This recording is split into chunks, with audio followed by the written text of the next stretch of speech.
Story 1. The Road That Remembers.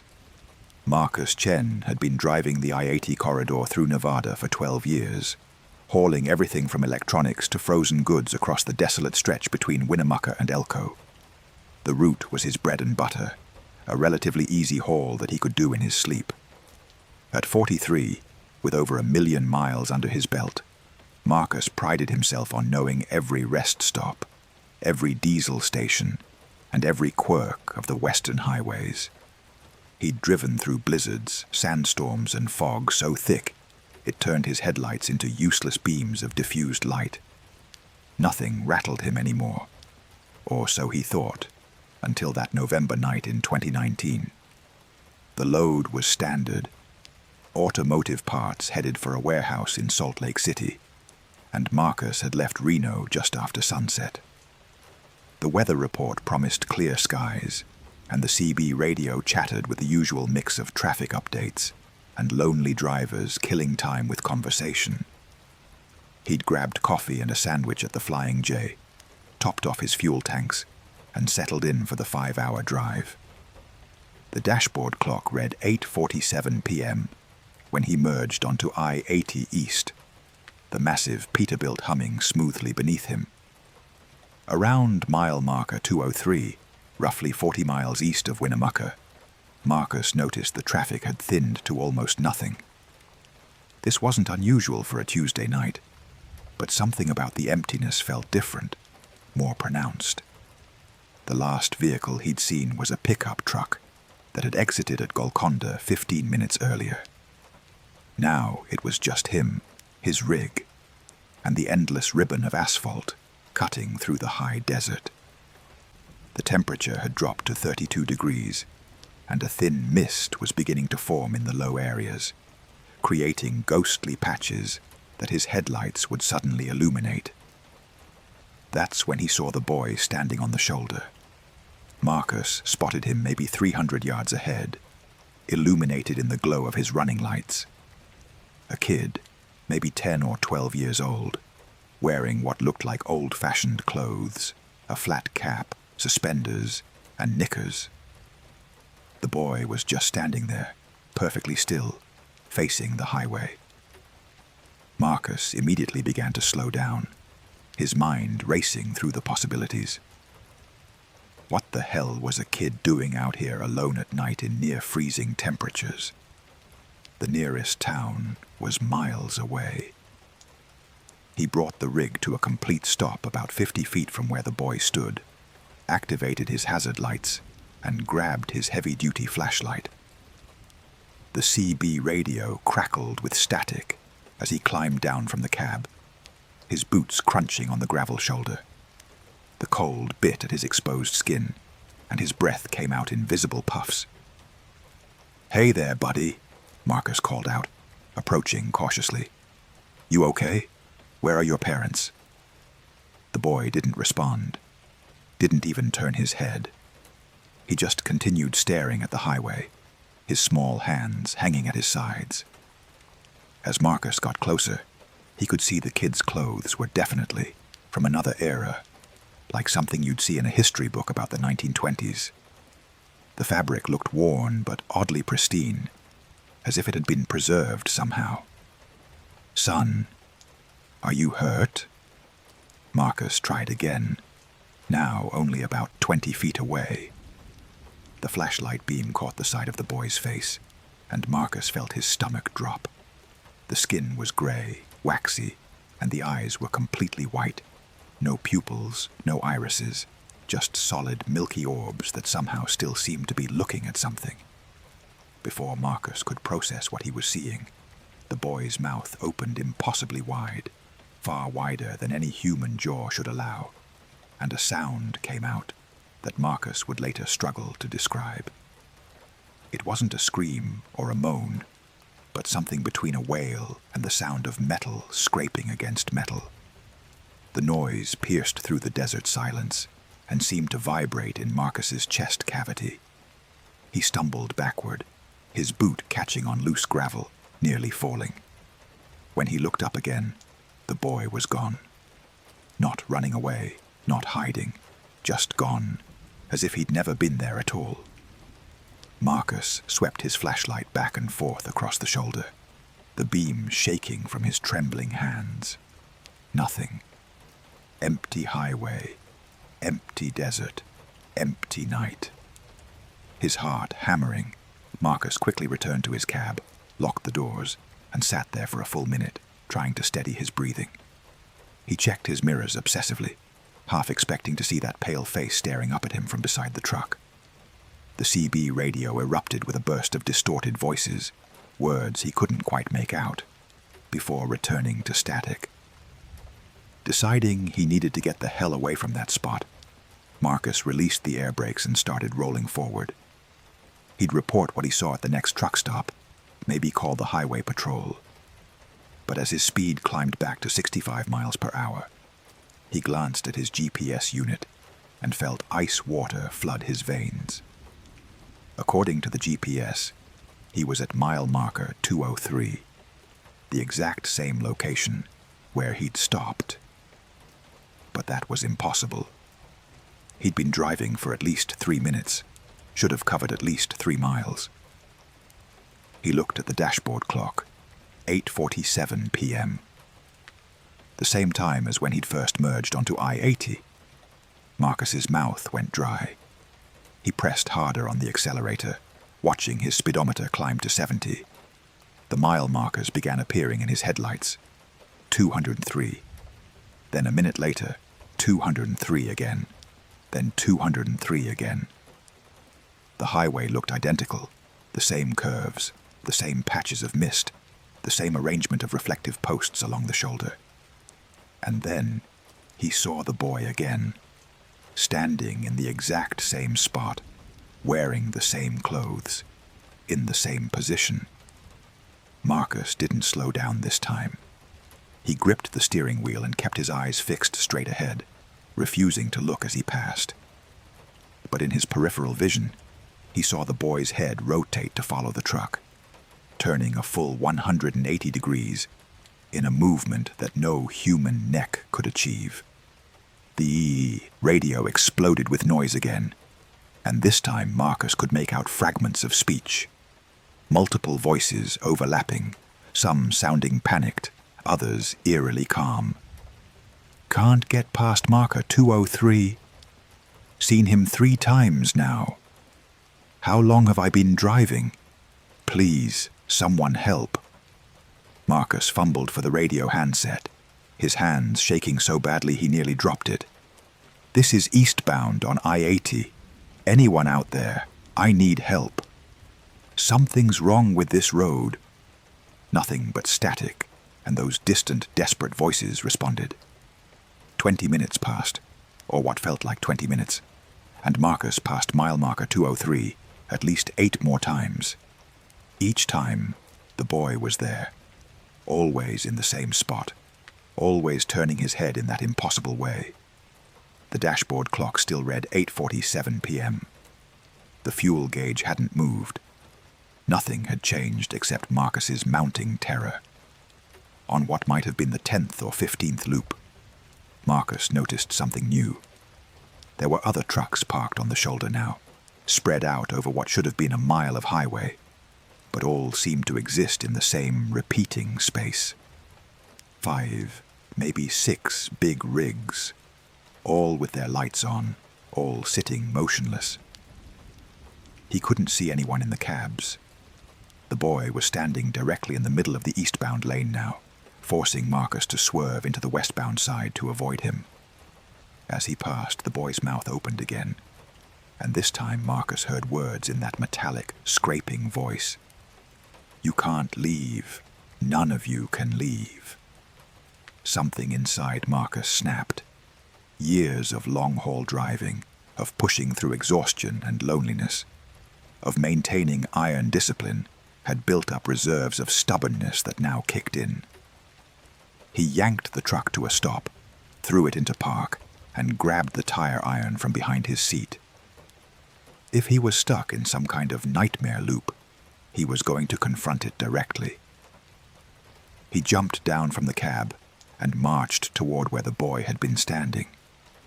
The figure was still there, but now Marcus could see through it slightly, could see the white line painted on the asphalt, showing through the boy's translucent torso. The boy tilted his head at an unnatural angle, studying Marcus with those terrible white eyes. "What do you want?" Marcus shouted, his voice echoing across the empty desert. "Why are you doing this?"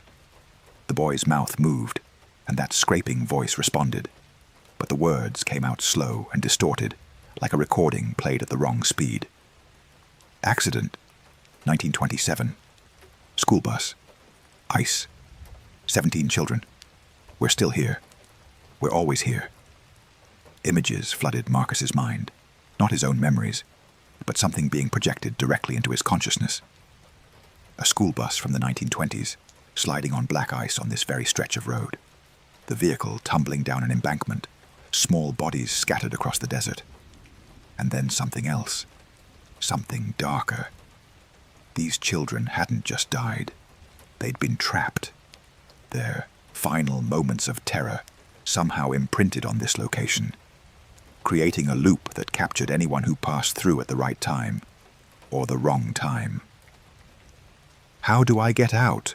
Marcus demanded, fighting to keep his voice steady. The boy's head tilted the other way, and for just a moment, Marcus thought he saw a flicker of humanity in those dead eyes. "Remember us," the voice scraped out. "Tell them we were here. Tell them we're still here." Marcus nodded slowly, lowering the tire iron. "I'll remember. I promise I'll remember." The boy's form began to flicker, like a faulty transmission. The other children appeared now, 17 of them in total, all wearing clothes from another era, all standing along the highway. They stared at Marcus with those white eyes, their mouths moving in unison, whispering words he couldn't quite hear, but could somehow feel in his bones. Then, like a switch being flipped, everything changed. The children vanished. The parked trucks were gone. The dashboard clock jumped forward, reading 10:23 p.m. The GPS showed mile marker 247, 44 miles east of where he'd been trapped. Marcus's hands were shaking so badly, he could barely hold the steering wheel. He drove straight through to Salt Lake City without stopping, delivered his load, and spent the next 2 days in a motel room, unable to sleep without seeing those white eyes. When he finally returned to driving, he researched the history of that stretch of I-80. It took some digging, but he found a newspaper article from 1927 about a school bus accident near Golconda, Nevada. 17 children had died when their bus slid on ice and rolled down an embankment. The article mentioned that the bodies had been recovered, but the exact location of the accident had been lost over the years as the old roads were replaced with modern highways. Marcus still drives I-80, still hauls loads across Nevada, but he always makes sure to pass mile marker 203 during daylight hours. And he tells anyone who will listen about the children who are still there, trapped in an endless moment of terror, waiting for someone to remember them. Sometimes, late at night in truck stops, other drivers will nod knowingly when he tells the story. They've seen them too, they whisper. The boy in the old-fashioned clothes, the road that loops back on itself, the clock that won't move forward. The road remembers. Marcus learned that night, and now, so does he. Story 2, The Convoy to Nowhere. Sarah Mitchell had been driving professionally for 7 years when she took the job hauling steel beams from Birmingham, Alabama, to a construction site outside of Dallas, Texas. At 34, she was one of the more experienced female drivers working the southern routes, and she'd built a reputation for reliability and for never missing a delivery deadline. Her rig, a 2018 Kenworth W900 she'd named Big Red for its crimson paint job, was meticulously maintained and equipped with every safety feature, and communication device available. Sarah wasn't just a driver. She was a professional who took pride in her work and her equipment. The route was straightforward. I-20 west through Mississippi and Louisiana, then into Texas. Total distance of about 650 miles, which Sarah could comfortably cover in 11 hours with proper rest breaks. She'd made this run dozens of times, knew every way station, every good truck stop, and every stretch of road where the highway patrol liked to set up speed traps. It was February 2021, and the weather forecast showed clear conditions all the way across, with temperatures in the low 50s, perfect driving weather. Sarah left Birmingham just after 5 a.m., the darkness still heavy, but beginning to thin at the eastern horizon. She'd gotten 8 hours of sleep, had her travel mug filled with strong coffee, and had loaded a new audiobook onto her phone. The steel beams were properly secured and distributed, and the paperwork was all in order. Everything was routine, professional, exactly how Sarah liked it. Around 7:30 a.m., somewhere in western Mississippi near Vicksburg, Sarah noticed another truck matching her speed in the westbound lane. It was an older freight liner, probably from the late 1990s, painted a faded blue with rust showing around the wheel wells.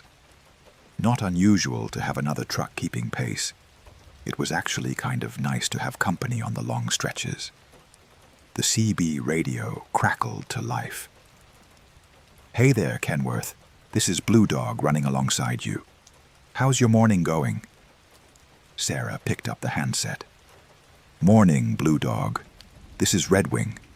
Doing just fine, thanks. You heading all the way to Texas?" "Roger that, Red Wing. Got a load going to Shreveport. Mind if I run with you a bit? Always nicer to have a convoy, even a small one." Sarah smiled. "Don't mind at all, Blue Dog. Safety in numbers, right?" For the next hour, Sarah and the driver of the blue freightliner, who introduced himself as Tommy, chatted intermittently on the CB. He was a good old boy from Arkansas, been driving for 25 years, had 3 kids and 4 grandkids.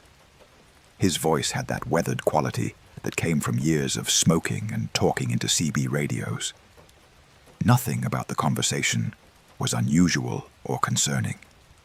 Just 2 truckers passing the miles together. Around 9 a.m., a third truck joined them, a white Peterbilt, hauling what looked like furniture.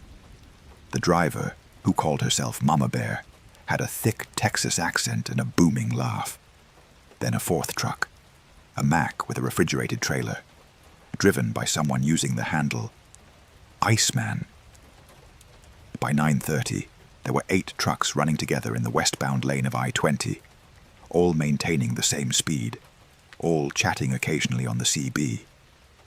Sarah found it a bit odd that so many trucks would naturally fall into formation like this, but not alarming. Sometimes it just happened that way, everyone finding a comfortable pace and sticking together.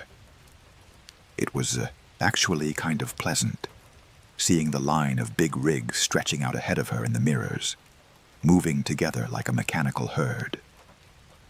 They crossed into Louisiana, passing through Monroe around 10:15 a.m. The convoy was still together, now numbering 11 trucks.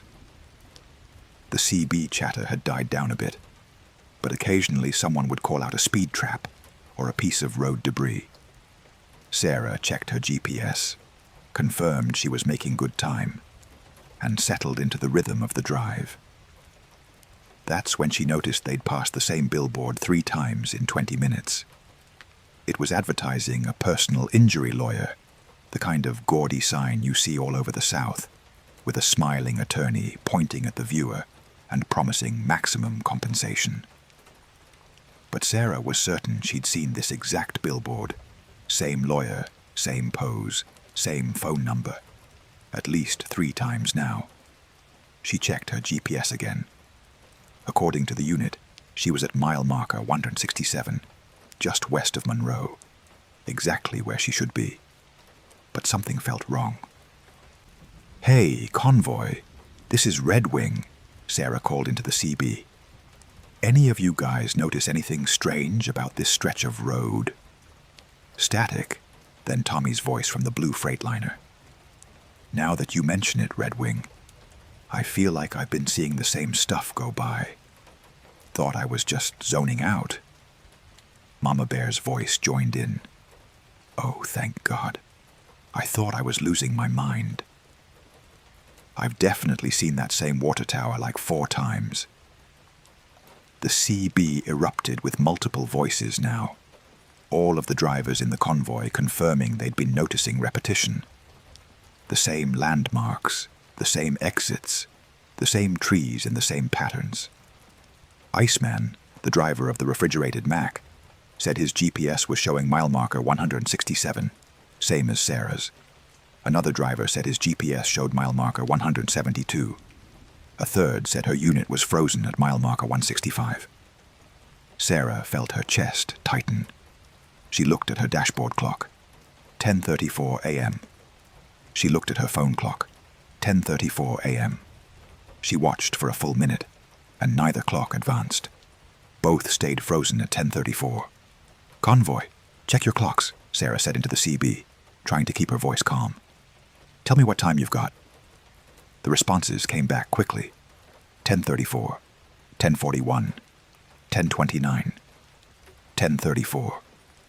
Every truck had a different time, and according to several drivers who reported back after watching for a while, none of the clocks were moving forward. "This is Highway Blues," a new voice came through, one of the drivers Sarah hadn't talked to directly yet. "I'm going to try to exit at the next off-ramp. Anyone want to follow me?" Sarah watched in her mirrors as a green western star signaled and moved toward an exit that was appearing ahead. The truck's blinker flashed, the rig slowed, and then it moved onto the exit ramp. But instead of disappearing from view as it should have, the green truck seemed to fade, becoming translucent, and then simply materialized back in the line of traffic, once again running at the same speed as everyone else. "What the hell?" Highway Blues' voice was panicked now. "I took the exit. I know I took the exit, but I'm still here.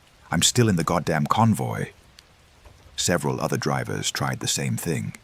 Some attempted to take exits. Others tried to speed up or slow down to break free from the group. None of it worked. Every truck that tried to leave the convoy would fade out for a moment and then reappear back in formation, as if they'd never left at all.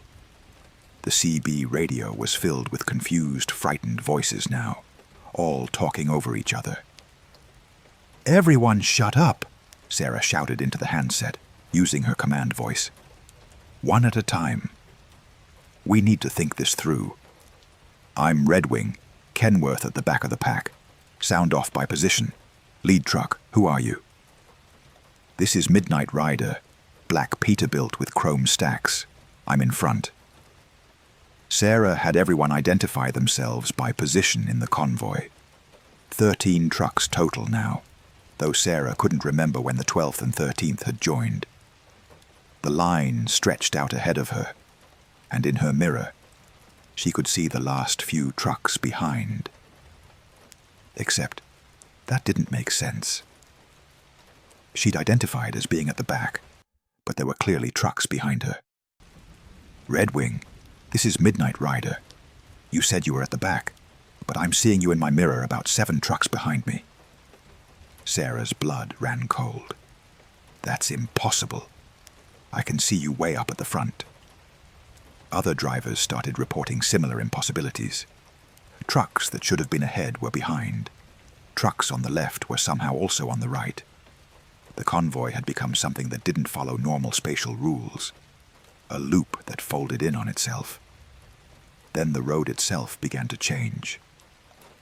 The pine forests that lined I-20 through Louisiana started to fade, replaced by landscape that didn't match any part of the route.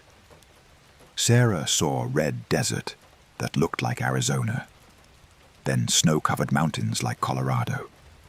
then flat plains with giant wind turbines, then back to pine forests, but darker. The trees twisted into shapes that trees shouldn't grow into. "The highway's changing," Mama Bear's voice was shaking. "Y'all seeing this? Where the hell are we?" "Keep driving," someone said. Sarah wasn't sure who. "Just keep driving. Don't stop. If we stop, we might never move again." So they drove. Minutes turned into what felt like hours, though their clocks still showed different frozen times. The landscape continued to shift and change around them, sometimes showing places that might exist somewhere in America, other times showing things that couldn't exist anywhere. Sarah saw a city in the distance that seemed to be built upside down, its skyscrapers hanging from clouds. She saw a lake that reflected not the sky, but a starry void. She saw another highway that ran parallel to theirs, but elevated hundreds of feet in the air, with vehicles that looked wrong, too streamlined, too silent. The CB radio picked up other voices now, not from their convoy. Fragments of conversations that sounded like they were from different years. A driver talking about delivering supplies for Hurricane Katrina relief. Another discussing Y2K preparations. Someone mentioning Reagan's election. The voices would fade in and out, sometimes overlapping, creating a disorienting wall of sound. Sarah noticed her fuel gauge dropping faster than it should. She'd started with full tanks, enough to get her to Shreveport with plenty to spare. But now the needle was approaching half. Other drivers reported the same thing. Their fuel was being consumed at an impossible rate, as if they were driving much farther than the endlessly repeating stretch of highway suggested. "We're going to run out of fuel," Iceman said, his voice hollow. "We're going to run out of fuel, and we're going to be stuck here forever." "There has to be a way out," Sarah insisted, though her own confidence was crumbling. "There has to be something we can do." That's when she noticed the truck that didn't belong. It had appeared at the front of the convoy, or maybe it had been there all along, and she was only now seeing it. An ancient Kenworth, probably from the 1950s, all rounded edges and chrome that glowed too brightly. Its trailer was unmarked, just blank panels that seemed to absorb light rather than reflect it. "Guys, is anyone else seeing the old Kenworth up front?" Sarah asked. "What old Kenworth?" Midnight Rider responded. "There's nothing ahead of me but open road." But Sarah could see it clearly, and based on the sudden silence on the CB, others could too. The vintage truck maintained its position at the front of the convoy, and Sarah realized something with mounting dread. It wasn't just at the front. When she looked in her mirror, she could see it behind her too. And when she glanced to her left, it was running alongside her in the eastbound lane, even though that lane had been empty moments before. The old Kenworth was everywhere and nowhere, existing in multiple positions simultaneously. Its trailer door slowly began to open, and from inside came a light that hurt to look at. A brightness that was also somehow darkness. An illumination that revealed nothing. Sarah's hands started to go numb on the steering wheel. She could feel something pulling at her. Not physically, but deeper. Pulling at whatever it was inside her that made her herself. Other drivers were screaming now on the CB, their voices distorted and distant. Then, just as suddenly as it had all begun, it stopped. The old Kenworth vanished. The landscape snapped back to Louisiana pine forests. Sarah's GPS showed mile marker 207, 40 miles west of where they'd been trapped. Her dashboard clock jumped forward. 2:17 p.m.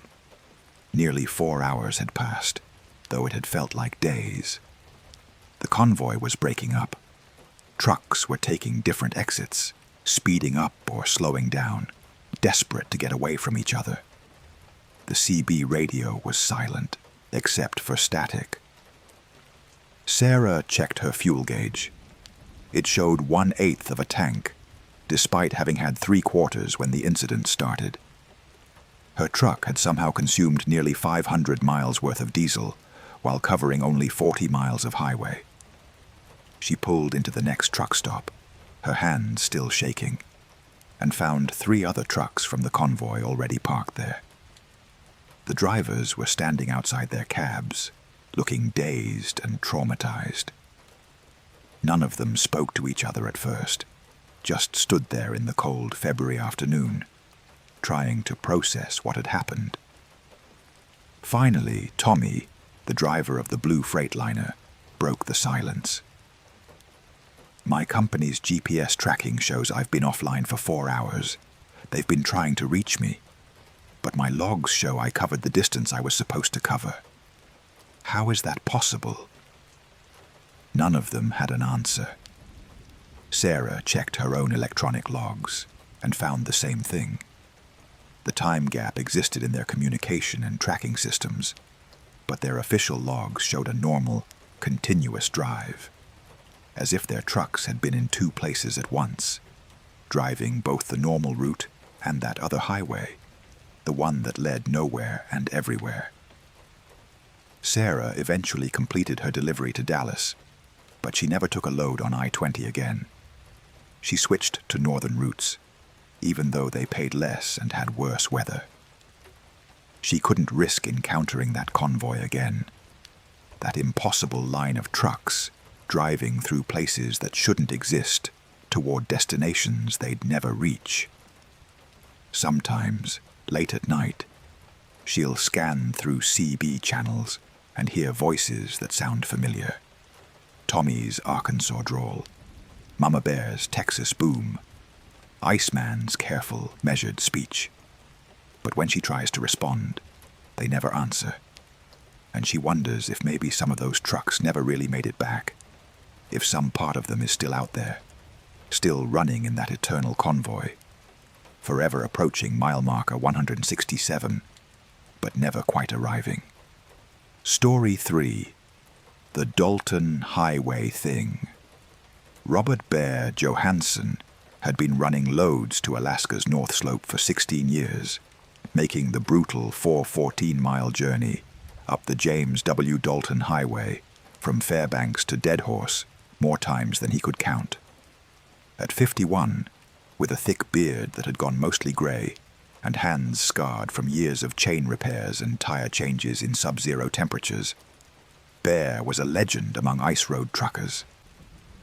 He'd driven through whiteouts so intense he could barely see his own hood, had pulled his rig out of ditches when the road gave way beneath him, and had spent nights stranded in his cab when temperatures dropped to 60 below zero.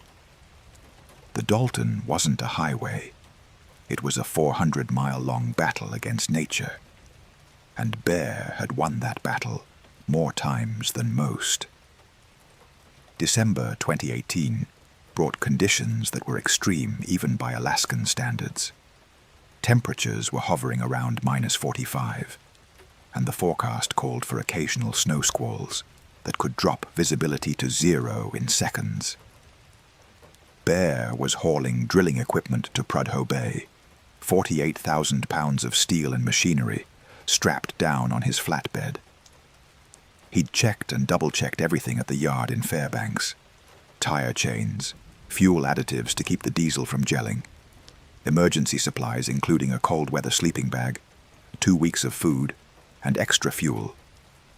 His truck was a 2015 Western Star 4900, built specifically for extreme conditions, with an auxiliary heater and enough battery capacity to keep the cab warm for days if needed. He left Fairbanks at 4 a.m. on a Tuesday, planning to make it to Dead Horse by Wednesday evening, with an overnight rest stop at Coldfoot, the only real truck stop on the entire highway. The first section, from Fairbanks to Yukon River, was relatively tame, just 56 miles of winding road through boreal forest. Bear made good time, his headlights cutting through the darkness of the Alaskan winter morning. the stars brilliant and sharp overhead. After crossing the Yukon River, the highway changed character, becoming more remote, more hostile. The forest fell away, replaced by tundra and mountains. This was where the Dalton showed its teeth, where one mistake could mean death. But Bear had been this way hundreds of times. He knew every turn, every steep grade, every place where the road liked to ice over. Around 10 a.m., about 170 miles north of Fairbanks, somewhere between Prospect Creek and Coldfoot, Bear noticed something odd in his CB radio. Normally, traffic on the Dalton was sparse. Maybe you'd hear from another driver every hour or two. But now the radio was completely silent, not even static. He checked the unit, confirmed it was powered, and on the right channel, but there was nothing. Radio silence was rare, but not unheard of. So Bear kept driving, watching the white landscape slide past. Then he saw the figure standing beside the road. It was maybe 200 yards ahead, on the right shoulder. A humanoid shape that was distinctly not human. Even at that distance, Bear could tell it was too tall, at least 8 or 9 feet, and its proportions were wrong. The arms hung too long, nearly to its knees. The head was elongated, like someone had stretched a human skull upward. And it was completely hairless, its skin a pale gray that almost matched the snow. Bear's first thought was that someone had put up some kind of weird art installation, maybe a sculpture. But as his truck approached, the thing turned its head to watch him pass, and Bear saw that its eyes were too large, taking up nearly a third of its face, and they reflected his headlights with a yellow glow, like an animal's eyes. "What the hell?" Bear muttered, craning his neck to watch the figure in his mirror. It remained standing there, motionless again, until his trailer blocked his view. His heart was pounding harder than it should be. In his 16 years on the Dalton, he'd seen wolves, bears, even a few moose, but nothing like that. He reached for his CB handset. "This is Polar Bear heading north around mile 180. Anyone else on this road right now? Just saw something weird. Wanted to check if anyone else is seeing this." Nothing but silence. Bear frowned and tried again, switching channels. Still nothing. His cell phone had no signal, which was normal for this stretch, but the CB should be working. 5 miles later, he saw another one. This time on the left side of the road. Another impossibly tall figure, with those same wrong proportions and oversized eyes. It was facing away from the highway, but as Bear's truck passed, the head rotated completely around, 180 degrees, to watch him. The yellow eyes fixed on him, and Bear felt a sensation like ice water running down his spine. "Okay, that's not normal," Bear said aloud, his voice shaky. He pressed harder on the accelerator, bringing his speed up to 55, which was pushing it for these conditions, but not dangerously so. He needed to get to Coldfoot, needed to be around other people, needed to confirm that he wasn't losing his mind. But the figures kept appearing. Every mile or two there would be another one, sometimes standing alone, sometimes in groups of 2 or 3. All of them watched his truck pass with those glowing yellow eyes. None of them moved beyond turning their heads. They just stood there in the minus 45-degree cold, in the perpetual winter twilight of the Alaskan interior, watching. Bear's hands were gripping the steering wheel so tightly that his knuckles had gone white. He tried the CB radio again, tried every channel, and got nothing but dead silence. His dashboard gauges were all reading normal. His GPS showed his position correctly on the Dalton Highway. Everything was functioning as it should, except for the radio and the increasingly frequent appearance of the impossible figures. Around mile 195, Bear saw something that made him slam on his brakes, the truck shuddering as the anti-lock system kicked in. There was a pickup truck parked on the shoulder ahead, its hazard lights flashing. In the dim Arctic twilight, Bear could see someone standing beside it, waving their arms. Bear pulled to a stop, leaving his engine running and his rig in gear, ready to move if needed. He grabbed his flashlight and cracked open his door. The cold hit him like a physical blow, making his lungs seize up for a second. "You okay there?" Bear called out to the figure by the pickup. The person moved into the beam of Bear's headlights, and he felt relief flood through him. It was a normal human, a woman in her 30s wearing a heavy parka and insulated pants. She looked scared, but unharmed. "Thank God," she shouted over the wind. "My truck died. I've been stuck here for 2 hours. Can you help me?" Bear climbed down from his cab, bringing his jumper cables. "Yeah, I can try to give you a jump. Pop your hood." As he approached the pickup, Bear noticed something odd. The snow around the vehicle was undisturbed except for the woman's footprints, going from the driver's door to where she was standing. But if she'd been here for 2 hours, there should be more tracks, should be signs of her trying to troubleshoot the problem, checking under the hood, maybe walking around to keep warm. The pristine snow suggested the truck had only just stopped.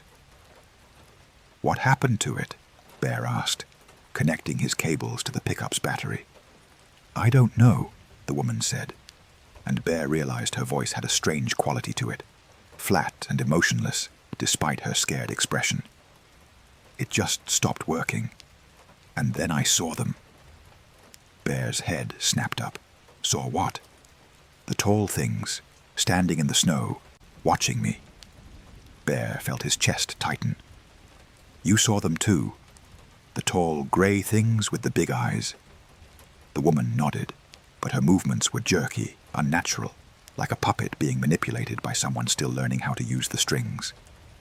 "They've been here for a long time. Longer than the road. Longer than people. They don't like us driving through their territory." "Lady, are you okay?"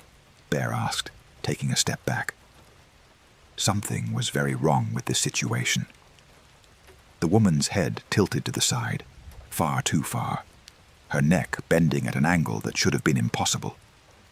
Her eyes, which Bear had thought were just shadowed by her hood, reflected the light from his flashlight, with that same yellow glow he'd seen in the creatures beside the road. "We needed to stop you," she said, and her voice was changing, becoming deeper, more resonant, losing any trace of human warmth. "You can't continue north. Turn back. This is your only warning." Bear ran. He tore the jumper cables free, not caring that they were expensive and that he was leaving them behind. He scrambled back into his cab, slammed the door, locked it, and threw the transmission into gear. As he pulled away, he looked in his mirror and saw the woman still standing there.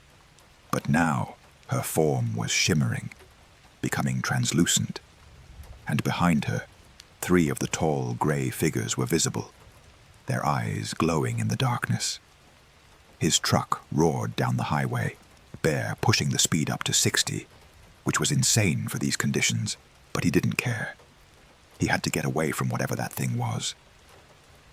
The CB radio suddenly burst to life, with a sound that wasn't quite static, wasn't quite voices, but something in between. A chorus of whispers in a language Bear didn't recognize. More figures appeared beside the road, not every mile now, but every few hundred yards.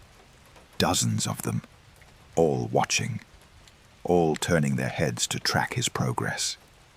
And then they began to move, not toward the road, but parallel to it, loping through the snow with a gait that was alien, their long arms swinging in a rhythm that didn't match any animal Bear had ever seen. They were keeping pace with his truck.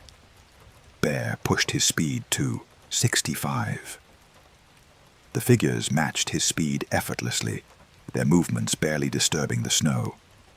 They weren't running, they were gliding, covering ground in ways that defied physics. Bear realized with horror that if they wanted to catch him, they could. They were choosing to let him run. The whispers on the CB radio were getting louder, more insistent. Bear could almost make out words now, fragments of meaning in the alien sounds. Turn back. Not yours. Old places. We were first. I'm not turning back, Bear shouted to the radio, to the figures, to the universe. I've got a job to do, and I'm doing it. The figures suddenly stopped following. All at once, as if they'd received a signal, they halted and simply watched as Bear's truck continued north. But the whispers on the radio intensified, becoming a roar of sound that made Bear's ears ring. He reached out and shut off the CB unit, plunging the cab into relative silence, just the sound of his engine and the wind outside. The temperature gauge for the outside air was dropping. -50, -55, -60. Bear had never seen it get that cold, not in all his years on the Dalton. The moisture in his breath was freezing on the inside of his windshield, despite the heater running full blast. Ice was forming on his door seals. And then, as quickly as it had all started, it stopped. The figures were gone. The temperature began to rise back to its normal -45. The sense of oppressive wrongness that had been weighing on Bear's chest lifted. He drove for another hour, seeing nothing but normal Arctic landscape before finally reaching Coldfoot. The truck stop was a welcome sight, with its bright lights and several other rigs parked for the night. Bear pulled in, shut down his engine, and sat there for 10 minutes, just breathing, trying to calm his racing heart. When he finally went inside, he found 5 other drivers having coffee and talking about road conditions. "Hey, any of you guys run up from Fairbanks today?" Bear asked, his voice more desperate than he intended. One driver, a younger guy named Mike, nodded. "Yeah, came up this morning. Why?" "You see anything weird around mile 180, 190 up that way?" Mike shook his head. "Nothing unusual. Why? What did you see?" Bear opened his mouth to explain, then closed it. How could he describe what he'd seen and not sound completely insane? "Nothing," he finally said. "Just thought I saw some wildlife. Must have been seeing things." But later that night, one of the older drivers, a native Alaskan named John, pulled Bear aside. "You saw them, didn't you? The tall ones?" Bear felt a chill that had nothing to do with the temperature. "You know about them?" John nodded slowly. "My grandfather told me stories. The old people, they knew about them. They've always been here, long before the oil companies, long before the highway. Usually they stay away from humans, but sometimes, especially in deep winter, they come close. They don't like what we've done to their land. Every few years a driver sees them. Most keep quiet about it." "What are they?" Bear asked. John shrugged. "My grandfather called them the first ones. Said they were here before humans came to Alaska, maybe before humans existed at all. They're not spirits, not ghosts. Something else. Something that belongs to the ice and the dark."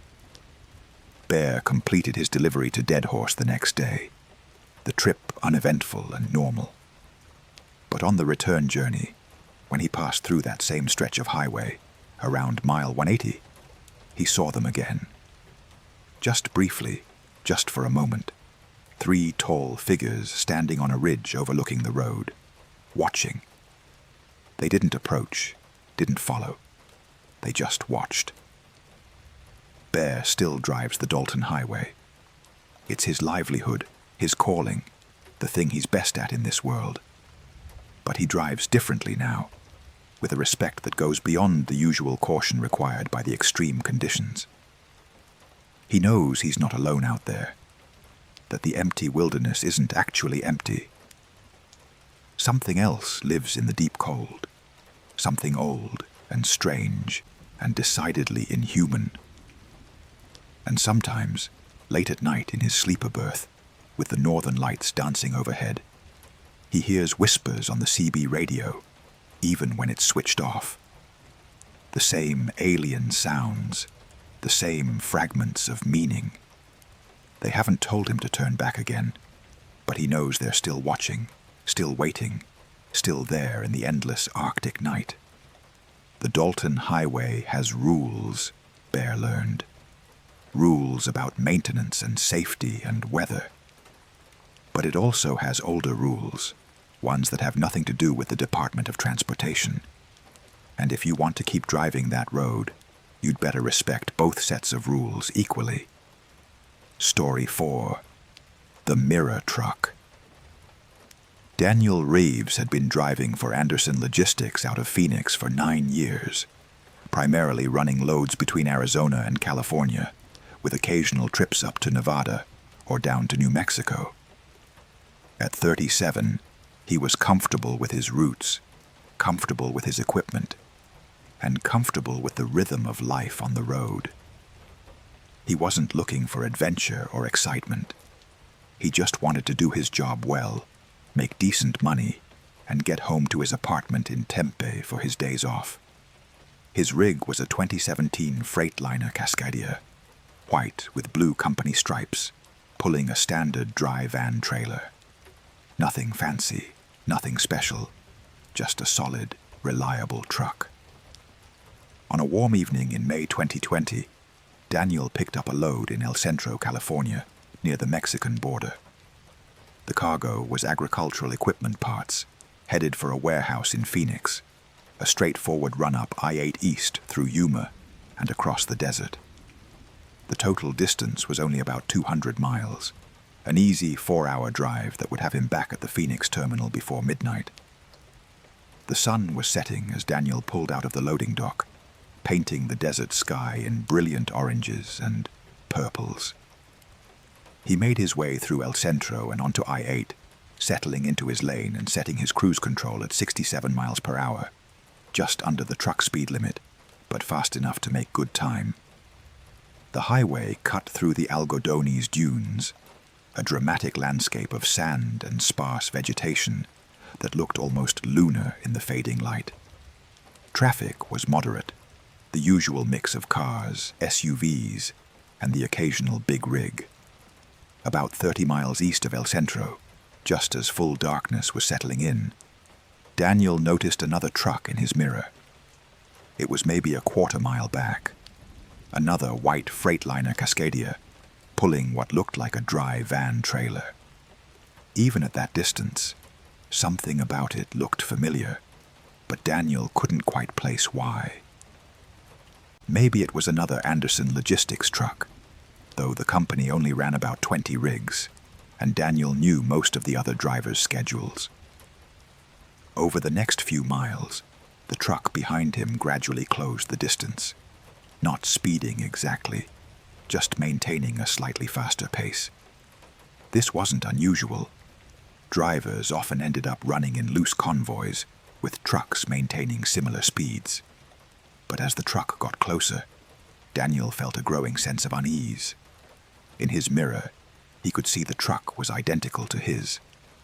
Not just the same model, but the exact same configuration. White Freightliner Cascadia, with blue company stripes. Same style of trailer. Even the same aftermarket chrome mirrors that Daniel had installed himself. He squinted at the mirror, trying to see the license plate or any identifying details, but the distance was still too great. The truck continued to close, now only about 100 yards back. Daniel could see it clearly in his mirror, and the resemblance to his own truck was uncanny. He picked up his CB handset. "Hey there, Freightliner running behind me on eastbound I-8 around mile 50. This is Anderson Logistics heading to Phoenix. You running for Anderson too?" No response. The CB was silent except for faint static. Daniel tried again on different channels, but the other truck didn't respond. Maybe the driver didn't have their radio on, or was listening to music, or just didn't feel like chatting. No big deal. But the truck kept closing distance. Now, it was 50 yards back, close enough that Daniel could see details. His unease turned to genuine discomfort. The truck behind him wasn't just similar to his rig. It was identical.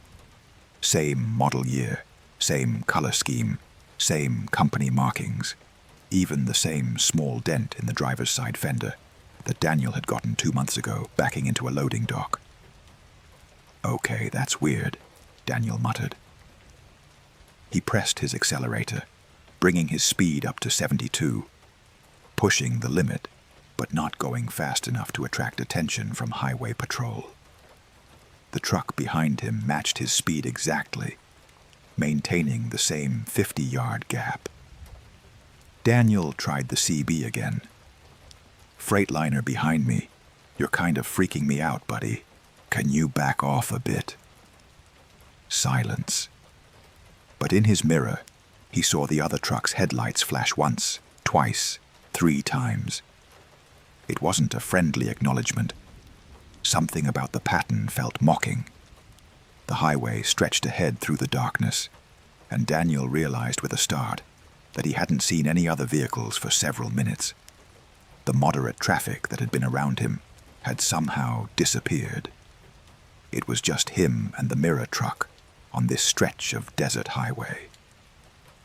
Daniel slowed down, bringing his speed back to 60. Maybe if he let the other truck pass, this weird situation would resolve itself. But the truck behind him slowed as well, maintaining the exact same following distance. When Daniel sped back up to 70, the mirror truck matched him perfectly. His heart was beating faster now. Daniel checked his GPS, which showed him at mile 62 on I-8, exactly where he should be. Nothing was wrong with his equipment. Nothing was wrong with the road. But everything felt wrong with the truck behind him. He decided to take the next exit, which according to his GPS was coming up in 3 miles. It was a small exit, leading to a frontage road and a truck stop that Daniel had used before. He'd pull off, let this creepy, identical truck pass by, maybe grab a coffee and wait 15 minutes before getting back on the highway. But as he approached the exit, Daniel saw something in his passenger side mirror that made his blood run cold.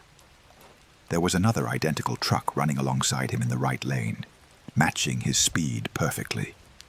Same white Freightliner, same blue stripes, same everything. He hadn't seen it pull up beside him, hadn't seen it merge from behind. It was just suddenly there. Daniel's head snapped to the right, looking out his passenger window. The truck was definitely there, maybe 15 feet away. He could see its details clearly in his running lights, but he couldn't see the driver.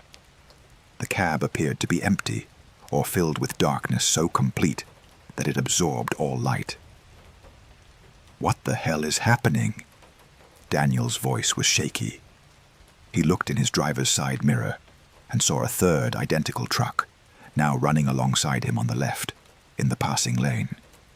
He was boxed in. Identical trucks on his left, his right, and behind, all matching his speed perfectly, all seemingly driverless. The exit was approaching. Daniel signaled, hoping the truck on his right would back off and let him move over. But as he started to ease toward the exit lane, the truck beside him moved with him, maintaining the same 15-foot gap. It was like they were connected by an invisible rod, locked together in formation. "Let me out!" Daniel shouted, though he knew the other trucks couldn't hear him.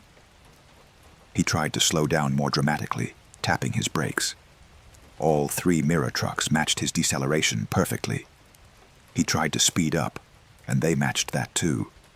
The exit passed by. Daniel had missed it because the truck on his right blocked his access. His breathing was coming fast and shallow now, his hands slick with sweat on the steering wheel. He was trapped in a box formation of trucks that shouldn't exist, driving through a desert that had become far too empty and quiet.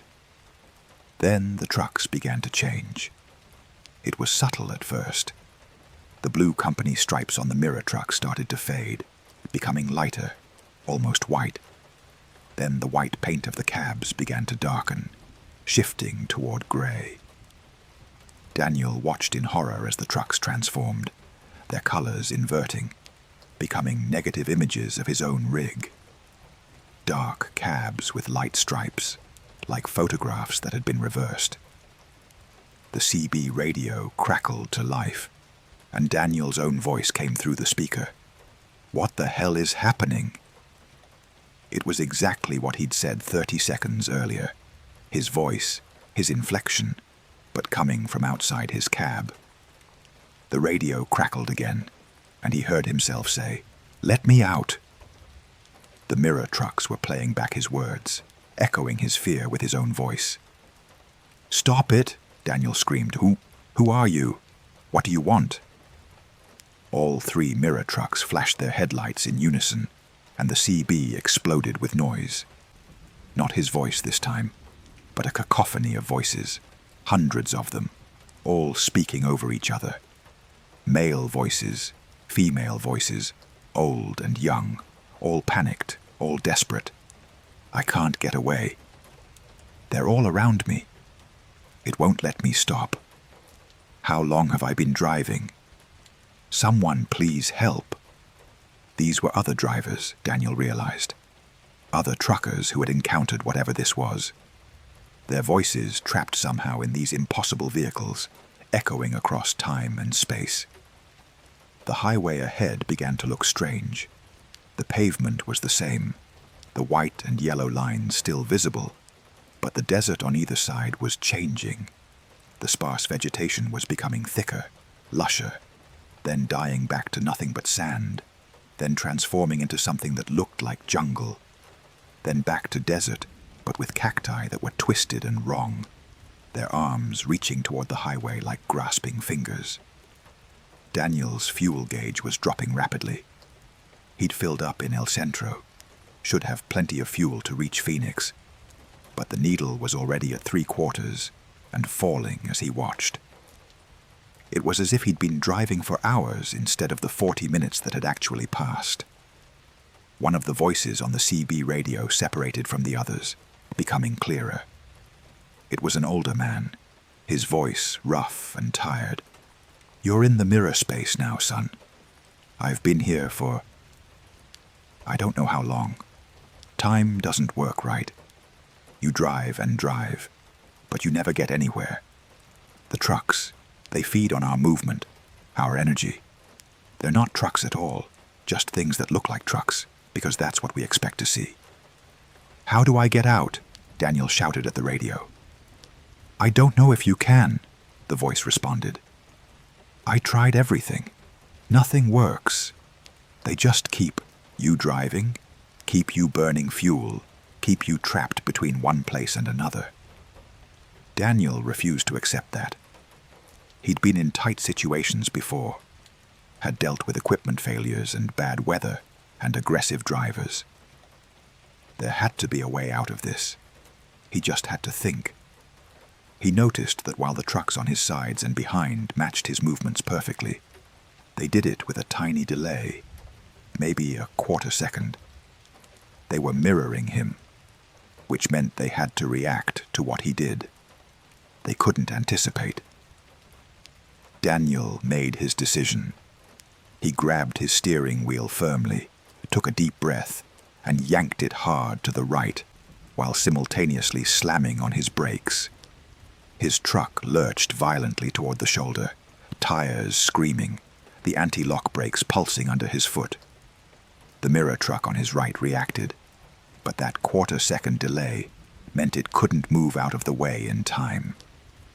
Daniel's truck passed through where the other truck should have been, and instead of collision, there was a sensation like pushing through thick water, The mirror truck seemed to ripple and distort, its solid form becoming translucent. Daniel kept his wheel cranked to the right and his foot on the brake. His truck left the highway entirely, bouncing over the rough desert shoulder, sand and rocks spraying up from his tires. He felt the trailer sway dangerously, heard his cargo shifting despite the tie-downs, but he didn't care. He needed to break free from the highway, from the formation, from whatever spatial trap he'd fallen into. His truck plowed through scraggly bushes and bounced over a shallow wash before finally coming to a stop, tilted at an angle with his driver's side wheels higher than his passenger side. Daniel sat there, engine still running, breathing hard, and looked in his mirrors. The highway was maybe 40 yards behind him. The 3 mirror trucks were still there, but they'd stopped moving. They sat motionless on I-8, like props on a stage, their dark forms silhouetted against the slightly lighter desert sky. As Daniel watched, they began to fade, becoming more and more transparent until they were just suggestions of trucks, then outlines, then nothing at all. The CB radio was silent. The oppressive wrongness that had filled the air dissipated. Stars became visible overhead, brilliant in the clear desert sky. In the distance, Daniel could hear the sound of traffic on the highway, normal cars and trucks going about their normal business. He sat there for a full 5 minutes, letting his heart rate return to normal, before attempting to back his truck out of the desert and return to the highway. It took some careful maneuvering, and he was grateful he'd landed in sand rather than on rocks, but he eventually got all 18 wheels back on solid pavement. When he checked his GPS, it showed him at mile 64, only 2 miles from where the mirror trucks had first boxed him in.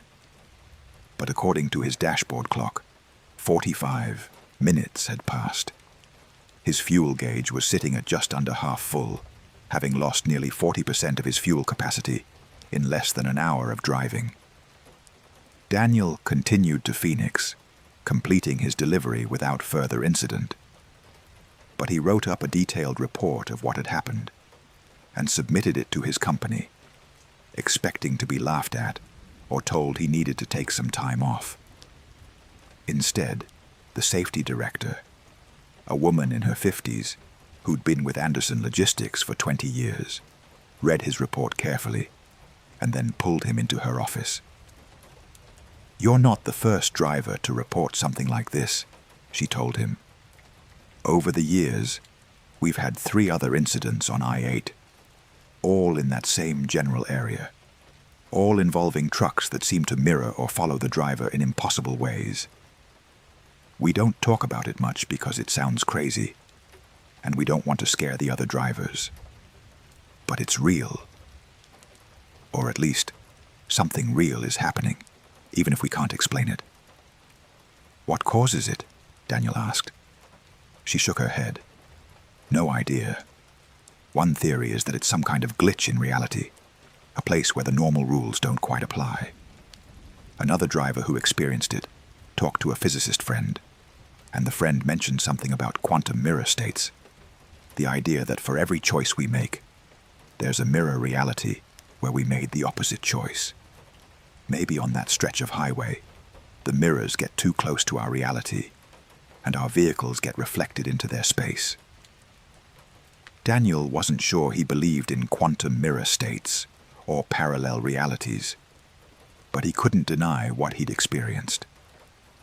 He still drives for Anderson Logistics, still runs routes across the Southwest, but he requests assignments that avoid I-8. When his dispatcher asks why, he just says he prefers other routes.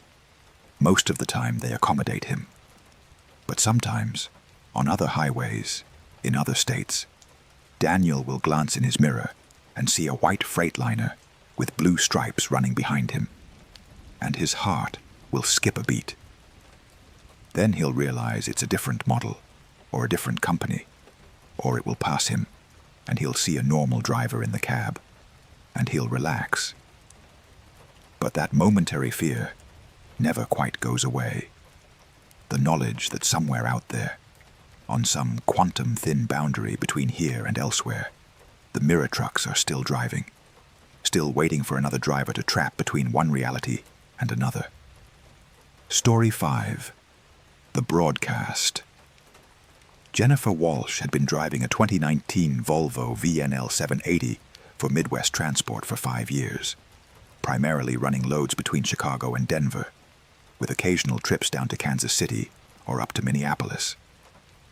At 29, she was part of a new generation of truckers, comfortable with technology and social media, often streaming music and podcasts through her phone's connection to her rig's sophisticated audio system. She ran a moderately popular YouTube channel, documenting life on the road, posting videos about truck maintenance, favorite routes, and the occasional strange experience that came with spending long hours alone on American highways. Her subscribers knew her as Jen the Rigger, and she had built a community of about 50,000 followers who enjoyed her straight-talking style and dry humor. In March 2022, Jennifer picked up a load of farm equipment in Omaha, Nebraska, headed for a dealership in Grand Junction, Colorado. The route would take her west on I-80 through Nebraska, dip south briefly in Colorado, and then head west on I-76 before finally taking I-70 through the Rocky Mountains. Total distance was about 600 miles, comfortably doable in a day with appropriate rest breaks. The weather forecast looked good, clear skies and temperatures in the low 40s, perfect spring conditions. Jennifer left Omaha at 6 a.m. on a Saturday morning, her travel mug full of coffee and a new true crime podcast queued up on her phone.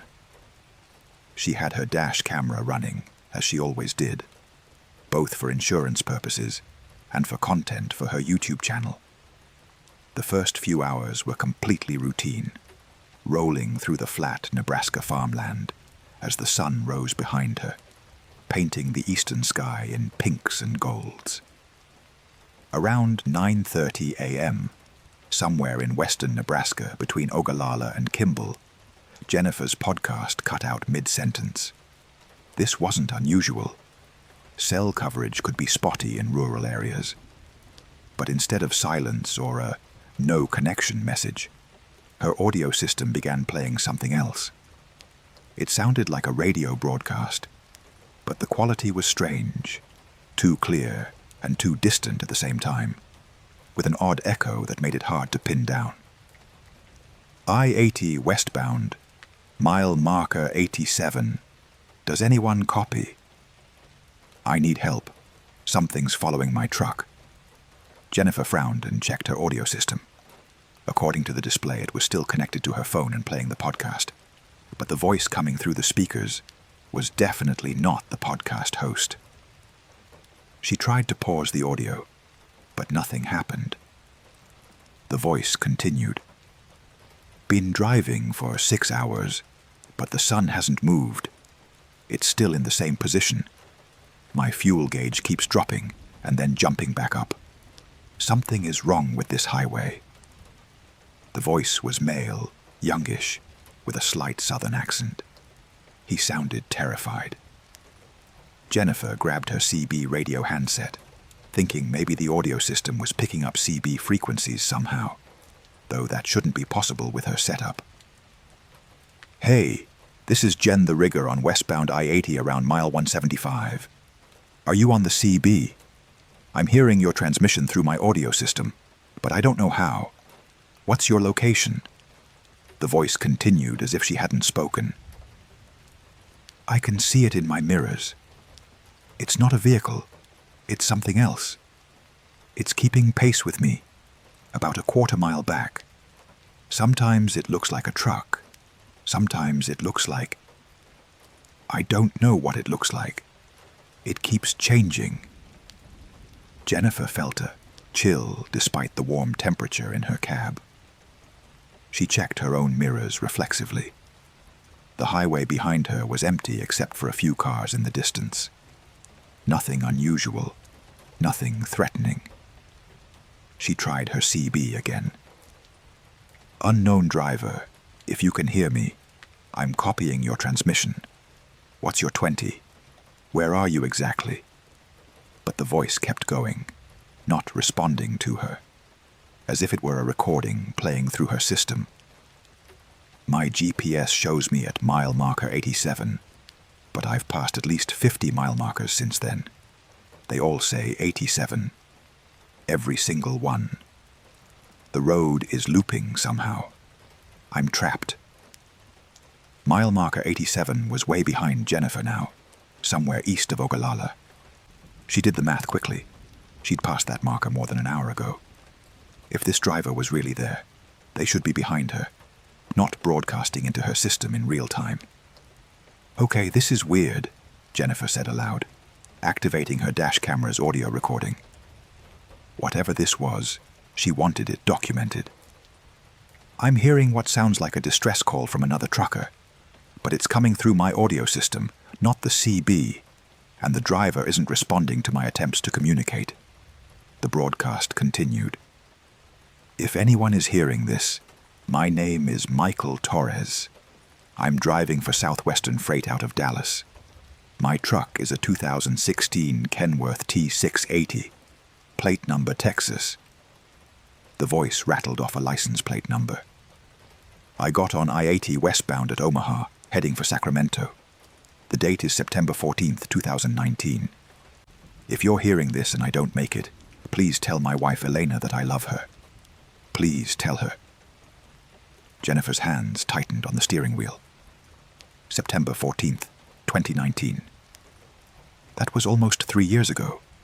She was hearing a broadcast from a driver in 2019, somehow being transmitted to her in 2022.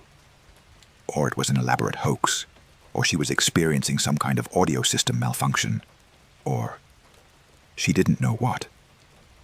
She pulled out her phone and, keeping one eye on the road, quickly searched for Michael Torres truck driver 2019. The results made her stomach drop. There were several news articles about a trucker named Michael Torres who had gone missing in September 2019. His truck had been found abandoned on I-80 in western Nebraska, near mile marker 87. The trailer was still attached, the cargo undisturbed, the keys in the ignition. But Michael Torres was gone. No sign of struggle, no indication of where he'd gone. He'd simply vanished. The investigation had turned up nothing. His wife had offered a reward, but no information ever came to light. The case remained unsolved. Michael Torres was officially listed as a missing person, presumed dead, though no body had ever been found. The broadcast was still playing through Jennifer's speakers. It's getting closer now. I can see its eyes, or what I think are eyes. They're too large, and they glow. This thing, it's not from here. It's not natural. Oh God, it's pulling alongside me now. It's matching my speed. I can see into the cab, and there's nothing there, just darkness that moves like it's alive. Jennifer realized she was approaching mile marker 87. According to her GPS, it should be coming up in about 2 miles. Her heart was pounding. Part of her wanted to stop, to pull over and wait for this to pass. But another part, the part that had always been curious, that had driven her to document the unusual aspects of trucker life, wanted to see what would happen when she reached that marker. I'm going to continue west, Jennifer said, still narrating for her dash camera. I'm approaching the location where Michael Torres disappeared in 2019. I don't know if this is real, if I'm actually hearing a broadcast from 3 years ago, or if something else is happening. But I'm documenting everything. The broadcast suddenly increased in urgency. It's opening its door. The darkness is spilling out. Oh God, it's reaching for me. The audio cut to static, harsh and loud, making Jennifer wince. Then, just as suddenly, it cut to silence. Her audio system went completely dead, No sound at all. She tried to restart it, but nothing happened. The screen showed it was powered on, but no audio would play. Jennifer passed mile marker 87. Nothing unusual happened. No mysterious vehicles appeared. No darkness reached for her. It was just a normal stretch of I-80 in western Nebraska, with flat farmland stretching to the horizon in all directions. But then her CB radio, which had been quiet this whole time, crackled to life with that same static she'd heard on her audio system. And through the static, she heard multiple voices now. Not just Michael Torres, but others, all overlapping, all desperate. Can't find my way back.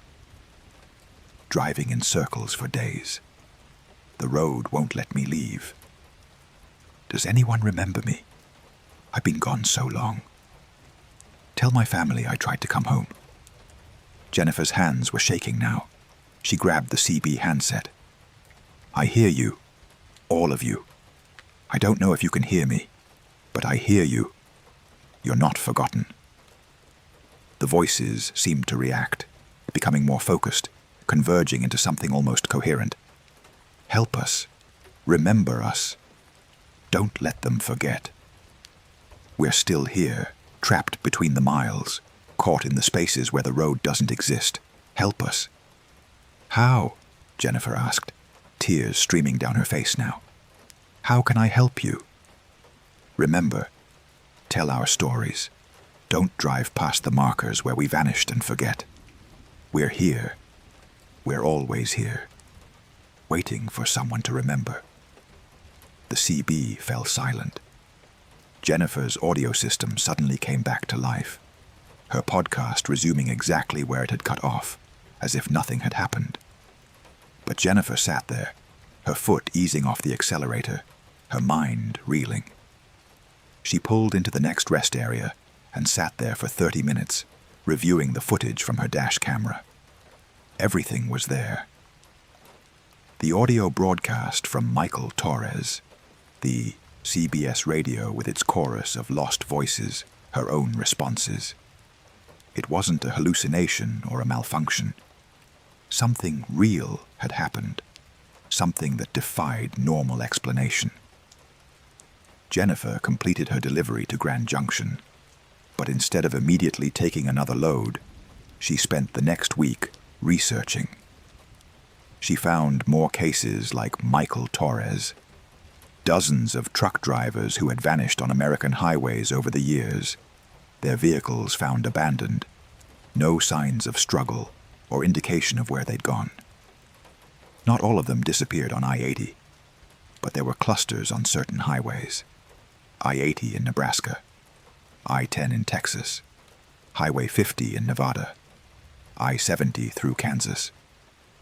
She made a video for her YouTube channel, carefully presenting the facts, playing the audio she'd recorded, and listing the names of missing drivers she'd found in her research. She titled it, The Broadcast, Voices of Missing Truckers on I-80. The video went viral, not just among truckers but across broader social media.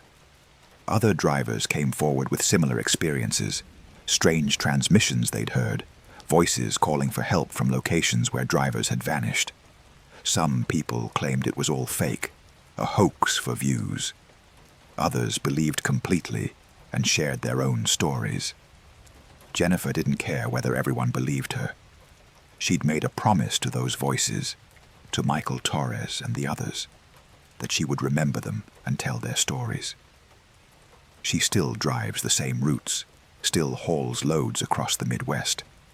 But now she pays special attention when she passes the mile markers where drivers have disappeared. She'll call out their names on her CB radio, a simple acknowledgement. This is Jen the Rigger passing mile marker 87, remembering Michael Torres, who vanished here in September 2019. You're not forgotten.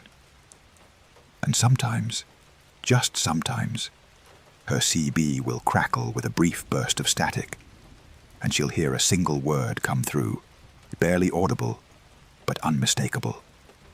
Thanks. Jennifer doesn't know what happened to those drivers.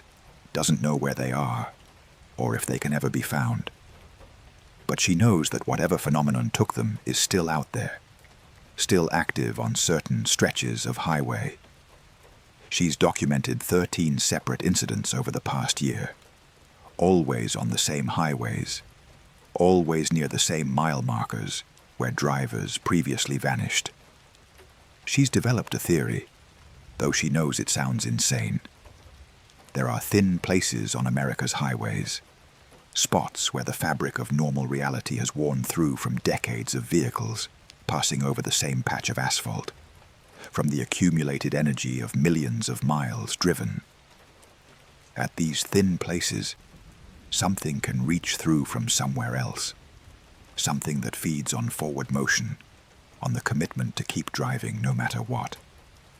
And when conditions are right, a driver can slip through those thin places, can fall through a gap in reality, and become trapped in a space between destinations, forever driving but never arriving. It's just a theory. Jennifer has no proof, no way to test it, but it fits the pattern of what she's experienced and what other drivers have reported. And it explains why the voices sound so desperate, so lost. They're not dead, exactly. They're just elsewhere, stuck in the gaps between miles, between moments, between one reality and another. Jennifer's YouTube channel now has over 500,000 subscribers, many of them truckers who share their own strange experiences. She's become an unofficial chronicler of highway mysteries, a keeper of stories that most people would dismiss as impossible. But truckers know better. They spend their lives on the road, driving through the long, lonely hours when normal rules don't always apply. They've seen things, they've heard things, and they know that America's highways, those endless ribbons of asphalt that connect one place to another, sometimes connect to places they shouldn't, to spaces that exist outside the normal map. Every time Jennifer starts her engine and pulls out onto the highway, she wonders if this might be the trip where she encounters another broadcast, where she hears more voices calling from the thin places, and she wonders if someday her own voice might join them, if she might drive past a certain mile marker at a certain time and find herself slipping through, becoming one more story for the next driver to tell. But she keeps driving, because that's what truckers do. They keep driving, no matter what's waiting on the road ahead. And they remember the ones who didn't make it home, the ones still out there somewhere, still waiting to be found. Story 6. The Weight That Wasn't There. Kevin Doc Morrison had earned his handle honestly, having worked as a paramedic for 8 years before switching careers to become a truck driver. At 42, he brought a level of analytical thinking and attention to detail that served him well on the road. He drove a 2020 Mack Anthem for Transamerica Freight, primarily hauling loads up and down the East Coast, from Maine to Florida, and everywhere in between. He was meticulous about pre-trip inspections, maintenance schedules, and following safety regulations. His clean driving record and reliability had earned him preferred status with his company, which meant he got first pick of loads and routes. In October 2021, Kevin accepted a load from a warehouse in Harrisburg, Pennsylvania, headed for a distribution center in Charlotte, North Carolina. The cargo manifest listed office furniture, desks, chairs, filing cabinets, and the like. Total weight was supposed to be 42,000 pounds, well within safe limits for his truck and trailer combination. Kevin had the load professionally secured at the warehouse, watched them use proper strapping and blocking, and signed off on the bill of lading once he'd verified everything was correct. He left Harrisburg at 2:12 p.m. on a Wednesday, planning to drive straight through to Charlotte, a trip of about 6 hours if traffic cooperated. The weather was clear, temperature in the mid-50s, ideal autumn conditions. Kevin took I-83 south out of Harrisburg, merging onto I-695 around Baltimore, before catching I-95 south through Maryland and into Virginia. Everything felt normal for the first 2 hours. The truck handled well, the load didn't seem to shift, and Kevin made good time through the Baltimore area. He grabbed a coffee at a rest stop in Maryland, used the facilities, and checked his trailer doors to ensure they were still properly sealed. Everything was in order. But about 30 minutes after leaving that rest stop, somewhere south of Washington, D.C., on I-95, Kevin noticed something odd. His truck felt heavier. It's hard to explain to someone who doesn't drive professionally, but experienced truckers develop a sense for how their rig should feel, how much effort it takes to accelerate, how the brakes respond, how the truck handles curves.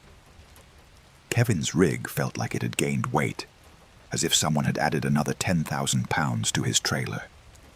He checked his mirrors, confirmed the trailer was still there, and the doors still sealed. He checked his gauges. Tire pressures were all normal, engine temperature good, everything reading as it should.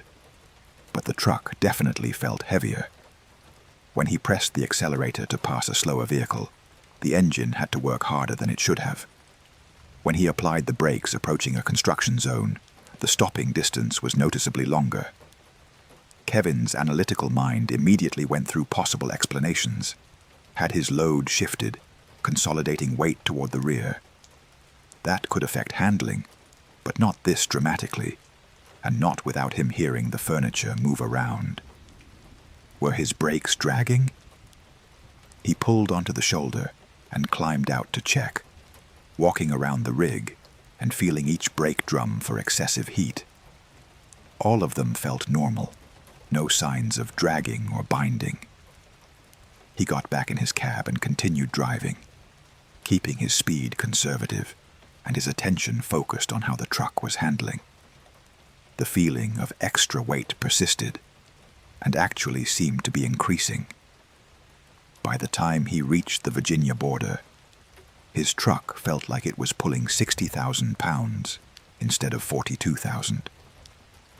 Around 5:30 p.m., Kevin pulled into a truck stop near Fredericksburg, Virginia, specifically looking for one with a CAT scale. He needed to weigh his rig, needed to verify that what he was feeling was real, and not just his imagination or some weird mechanical issue he wasn't recognizing. He pulled onto the scale and waited for the reading. When the printout came, Kevin stared at it in confusion. Total weight, 78,400 pounds. That was impossible. The truck itself weighed about 35,000 pounds empty. With a 42,000 pound load, he should be at 77,000 pounds, right at the legal limit. But somehow, he'd gained another 1,400 pounds since leaving Harrisburg. Kevin's first thought was that the scale was malfunctioning, but other drivers were using it without issue. His second thought was that maybe the cargo manifest had been wrong, that the warehouse had loaded more furniture than they'd claimed. But that didn't explain why the weight seemed to be increasing as he drove, rather than staying constant. He walked to the back of his trailer, examining the doors carefully. The seal was intact, the same serial number he'd verified when he left Harrisburg. Nobody had opened the trailer. Nobody could have added weight to his cargo.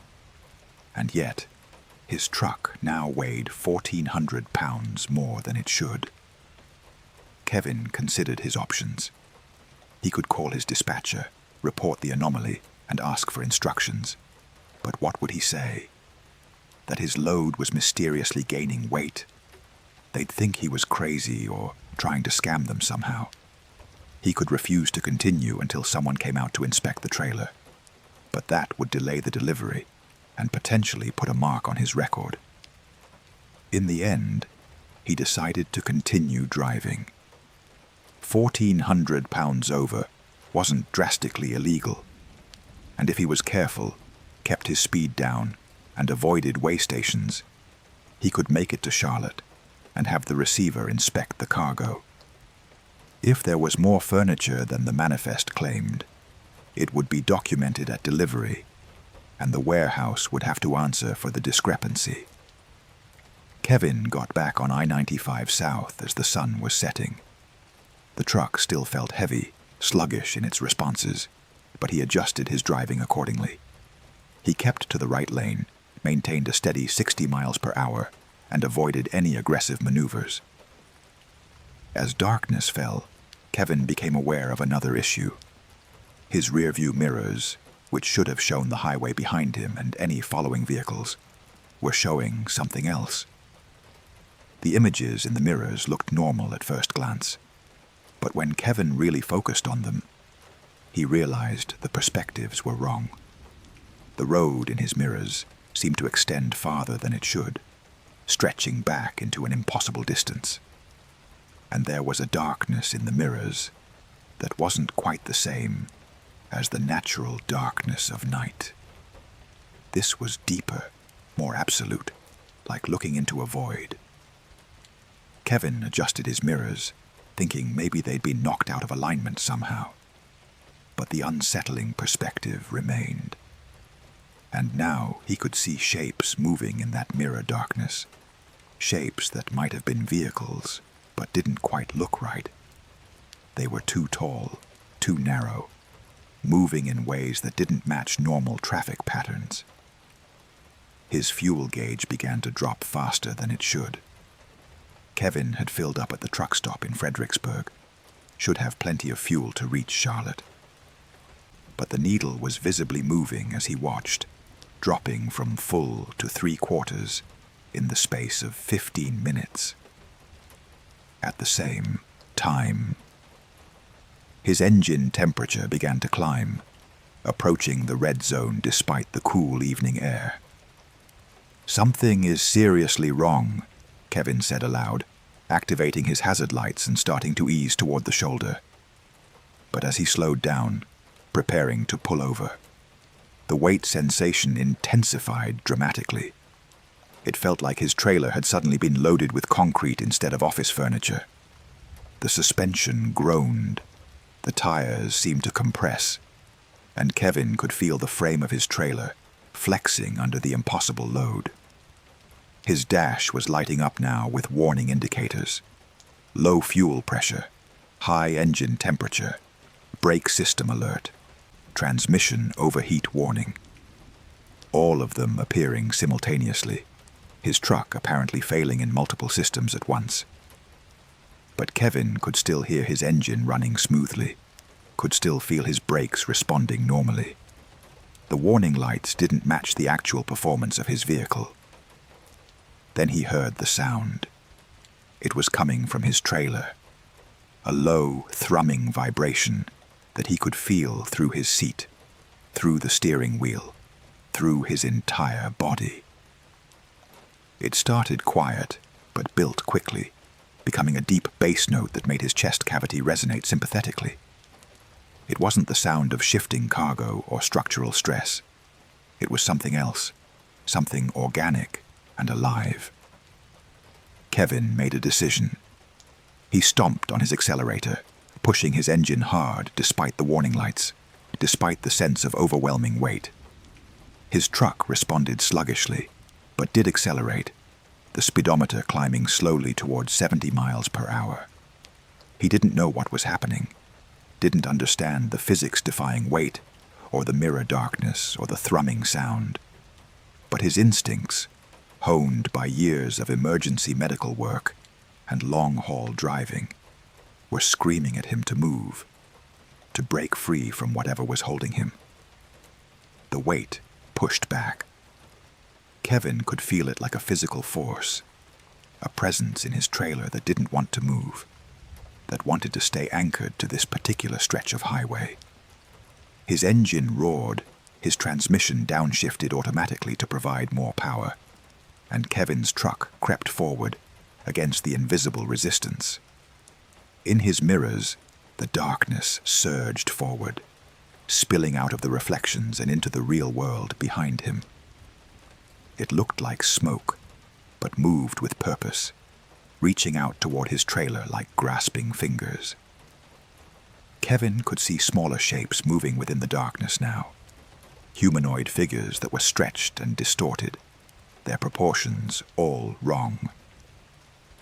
"Whatever you are, you can't have my truck," Kevin shouted, adrenaline flooding his system. He'd dealt with trauma and death in his paramedic years, had seen things that would traumatize most people, and that experience had taught him that panic was the enemy. Stay calm, assess the situation, take action. He couldn't understand what was happening, but he could refuse to give in to it. His speedometer hit 75. The weight sensation was still immense, but Kevin felt something shift, like a chain breaking or a rope snapping. His truck suddenly surged forward, the load feeling dramatically lighter. In his mirrors, the darkness seemed to recoil, pulling back, and the stretched humanoid figures disappeared into it. All of Kevin's warning lights went out simultaneously. His fuel gauge jumped back up to 3/4 full, right where it should be. His engine temperature dropped to normal. The thrumming vibration from his trailer cut off as if someone had flipped a switch. Kevin maintained his speed for another 10 miles, his hands gripping the steering wheel so tightly, his knuckles were white. Only when he was certain the phenomenon had ended did he allow himself to slow to a more reasonable pace. He checked his mirrors constantly, half expecting the darkness to return. But the highway behind him looked completely normal now, just regular nighttime traffic under the glow of streetlights. He pulled into the next rest area and sat there for 15 minutes, his hands shaking, his breath coming in gasps. When he finally calmed down enough to think clearly, he walked to the back of his trailer. The seal was still intact. He knocked on the trailer wall, calling out, "Anyone in there?" Ridiculous question, but he had to ask. Nothing responded. Kevin found another truck stop with a scale and weighed his rig again. Total weight, 77,000 pounds. Exactly what it should be for his truck and the cargo manifest. The mysterious extra weight was gone, vanished as inexplicably as it had appeared. He completed his delivery to Charlotte the next morning. When the warehouse workers opened his trailer and began unloading, Kevin watched carefully, counting pieces of furniture, looking for any signs of tampering or additional cargo. There was nothing. The load matched the manifest exactly. 42,000 pounds of office furniture, no more, no less. Kevin drove this route dozens of times over the next year, and never experienced anything similar. He asked other drivers if they'd ever felt their trucks mysteriously gain weight, and most looked at him like he was crazy. But one older driver, a guy who'd been hauling freight for 35 years, nodded knowingly. "Phantom weight," the driver said. "I've heard stories about it. Never experienced it myself, thank God. Some drivers say it's the weight of things that want to hitch a ride, things that live in the spaces between places. They try to attach themselves to a moving vehicle, try to get carried from one location to another. Most of the time, they're too weak to manifest, so all you feel is the weight of them pressing down on your truck." "What are they?" Kevin asked. The driver shrugged. "Nobody knows for sure. Ghosts, maybe. Or something else. Something that doesn't have a name yet. The important thing is, you kept moving. If you'd stopped, if you'd let that weight pin you down, you might never have started moving again. Whatever those things are, they need motion. Once you're stopped, you're vulnerable." Kevin didn't know if he believed in ghosts, or nameless entities that lived in the spaces between places. His rational mind, trained in medicine and science, resisted such explanations. But he couldn't deny what he'd experienced, couldn't explain the extra weight, or the warning lights, or the darkness in his mirrors through any normal mechanical or physical process. He still drives for Transamerica Freight, still hauls loads up and down the East Coast.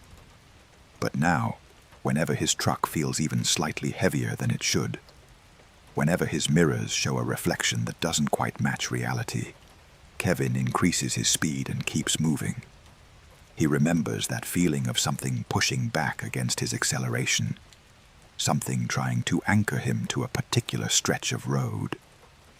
And he never, ever stops on I-95 between Washington, D.C. and Fredericksburg after dark, because that's where the weight appeared, and Kevin has no desire to find out what might happen if he gives it a second chance to attach itself to his trailer. Some cargo shouldn't be delivered, he learned. Some things that want a ride should be left behind, stranded on the empty highway, forever waiting for a driver foolish enough to stop when they should keep moving. Story 7. The Exit That Moved. Tyrone Jackson had been driving a 2016 Peterbilt 579 for Jackson & Sons Trucking, his family's small operation based in Atlanta, for 8 years. At 35, he was continuing a family tradition. His father had driven trucks for 40 years before retiring, and his grandfather had hauled freight back in the 1960s when the interstate system was still being built. Tyrone knew the southeastern routes intimately, particularly I-85, which ran through Georgia, South Carolina, and North Carolina. He'd driven that highway thousands of times, knew every exit, every rest area, every place where the highway patrol liked to set up. On a humid June evening in 2020, Tyrone was hauling auto parts from a plant in Auburn, Alabama, to a warehouse in Greensboro, North Carolina. It was a straightforward run, about 600 miles, mostly on I-85. He'd left Auburn at 4 p.m., planning to drive through the night and arrive in Greensboro around 2 a.m. The weather was typical for June in the South, hot, humid, with a chance of thunderstorms. Tyrone's truck was loaded and balanced properly, the cargo secure, all his equipment functioning normally. He made his way across Georgia as the sun set, the sky turning deep orange and purple before fading to black. By 9 p.m., he was approaching the Georgia-South Carolina border, and the promised thunderstorms were moving in. Lightning flickered in the clouds, and rain began to fall, first lightly, then with increasing intensity. Tyrone knew there was a truck stop just across the state line in South Carolina, a place he'd stopped at dozens of times before. It was at Exit 2, the first exit after crossing into South Carolina, and it had a large parking area, a restaurant, showers, and fuel. He decided to pull in there, wait out the worst of the storm, maybe grab some dinner and coffee. No point in pushing through dangerous weather when he had time in his schedule for a break. As he approached the state line, Tyrone started watching for the exit signs. But when he crossed into South Carolina, there was no Exit 2. The highway just continued north, no exit ramp, no signs indicating a truck stop. Tyrone frowned, wondering if he'd somehow miscounted, if maybe the truck stop was at Exit 3 or Exit 4. But he'd stopped at this location dozens of times. He was certain it was the first exit in South Carolina. He continued driving, watching for the next exit. Mile markers ticked by. Mile 2, Mile 3, Mile 4, Mile 5. Finally, at Mile 6, he saw an exit sign, Exit 5, leading to some small town Tyrone had never heard of. But where was Exit 2? Where was Exit 3? Where was Exit 4? "That's weird," Tyrone muttered, grabbing his phone. Despite the rain and remote location, he had cell signal. He pulled up his GPS map app, which clearly showed Exit 2 right at the Georgia-South Carolina border, exactly where Tyrone knew it should be.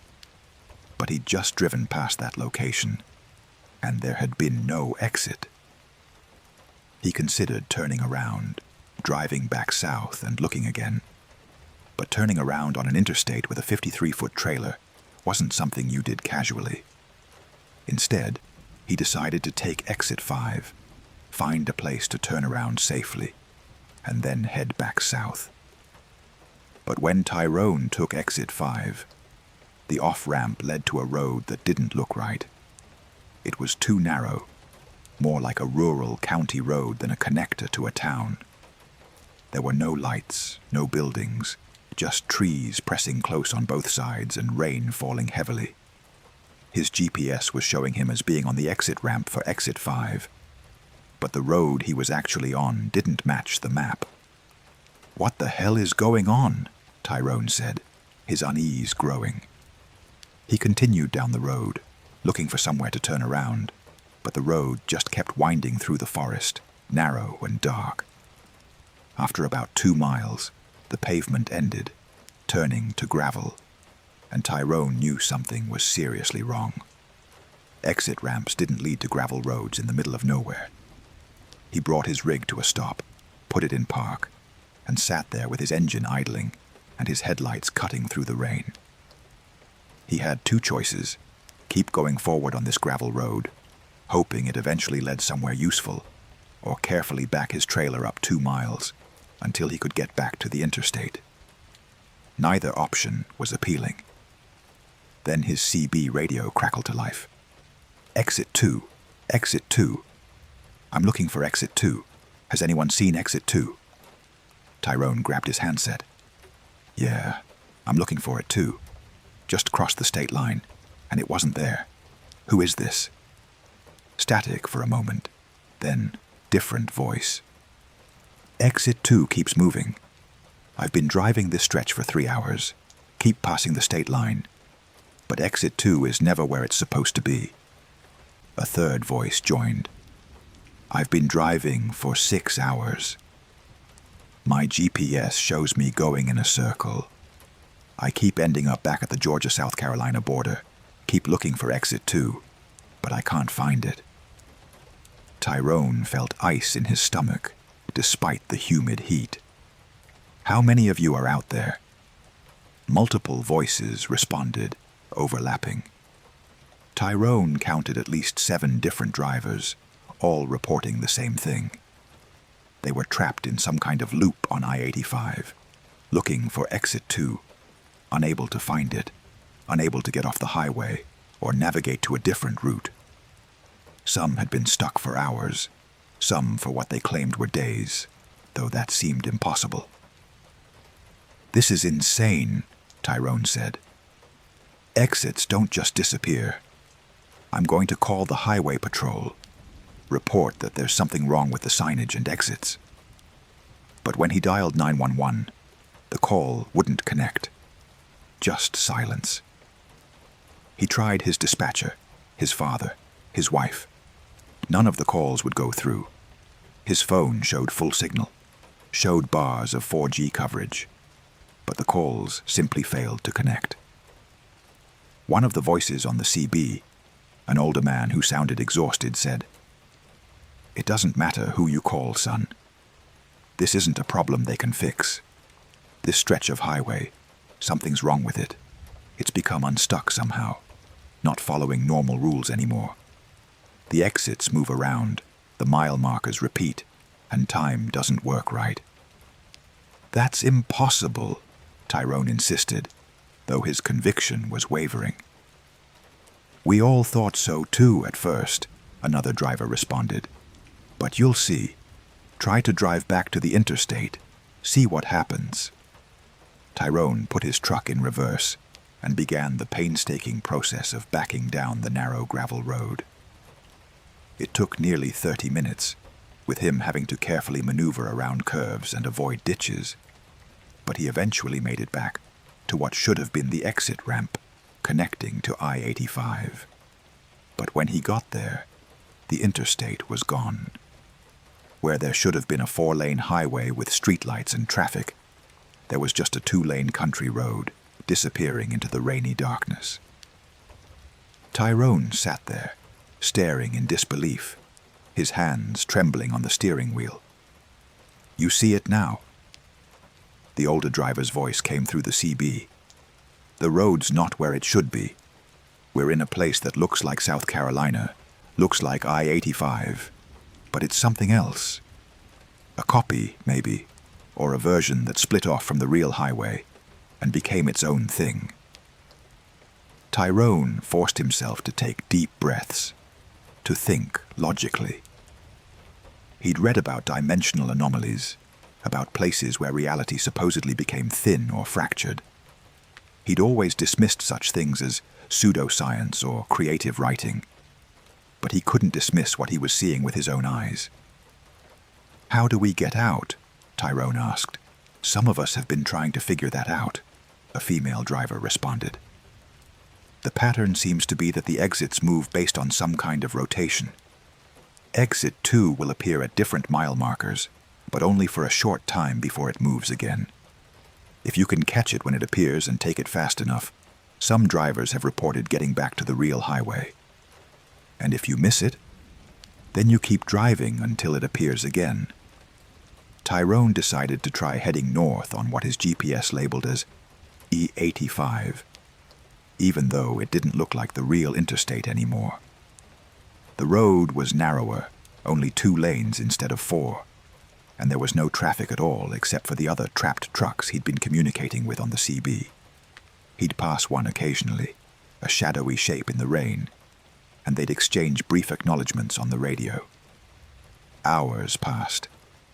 Tyrone's dashboard clock seemed to work normally, but when he checked his phone, the time display would jump around randomly. 11:47 p.m., then 9:23 p.m., then 1:15 a.m., then back to 10:08 p.m. He gave up trying to track time and just focused on watching for exits. He'd see exit signs appear in his headlights, but they were for the wrong exits. Exit 7, exit 12, exit 19. Sometimes the same exit would appear multiple times, as if the highway was looping back on itself. And occasionally, he'd see exit 2, but it would be at the wrong mile marker, or on the wrong side of the highway, or the ramp would lead in the wrong direction. The other drivers on the CB were comparing notes, trying to find a pattern. One driver suggested that exit 2 appeared most frequently at mile marker 8, which didn't make logical sense but seemed to be statistically accurate, based on their collective observations. Another driver thought the exit only appeared when it was raining, which it had been doing continuously since they'd all become trapped. Around what might have been 3 a.m., based on Tyrone's best guess since his clocks were useless, the CB radio went crazy with excited voices. "Exit 2, mile marker 8, right side, it's there right now."